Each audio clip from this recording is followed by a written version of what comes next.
ఎప్పటికీ అప్పుడు తాజా వార్తలు అందిస్తున్న ఎస్వీఆర్ న్యూస్ కి స్వాగతం.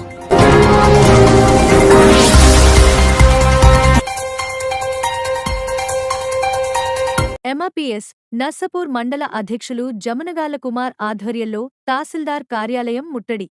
ఈరోజు మందకృష్ణ మాదిగ పిలుపు మేరకు వితంతు వికలాంగులకు కాంగ్రెస్ ప్రభుత్వ మేనిఫెస్టో విడుదల చేసినటువంటి 4,000 నుంచి 6,000 రూపాయల పింఛను వెంటనే అమలు చేసి వితంతు వికలాంగులకు, ఒంటరి మహిళలకు, బీడీ చేనేత కార్మికులకు కాంగ్రెస్ మేనిఫెస్టో విడుదల చేసిన పెన్షన్ అందించాలని ఈరోజు నర్సాపూర్ తహసీల్దార్ కార్యాలయాన్ని ముట్టడం జరిగింది.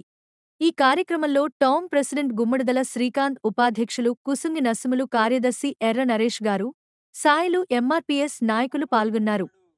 పొందినటువంటి మన ముద్దుబీడ మందకృష్ణ మాదిగ అన్న నాయకత్వానికి ఈరోజు ఆయన సూచన మేరకు తెలంగాణ రాష్ట్ర వ్యాప్తంగా వితంతు వికలాంగులకు 4,000 నుంచి 6,000 పెన్షన్ పెంచాలని ప్రతి మండలాలలో, ప్రతి నియోజకవర్గాలలో ఈరోజు ఎంఆర్పీఎస్ అనుబంధ సంఘాల ఆధ్వర్యంలో తహసీల్దార్ కార్యాలయాన్ని ముట్టడిస్తున్నాము. ఎందుకంటే కాంగ్రెస్ ప్రభుత్వము తన మేనిఫెస్టో ప్రకారం వితంతు వికలాంగులకు తమరితో ఇంకా వివిధ పథకాలను ప్రకటించింది. కాబట్టి ఈ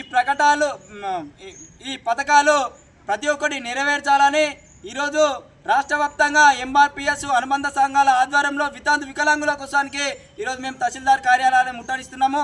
వారికి కూడా వినతి పత్రాలు సమర్పిస్తున్నాము.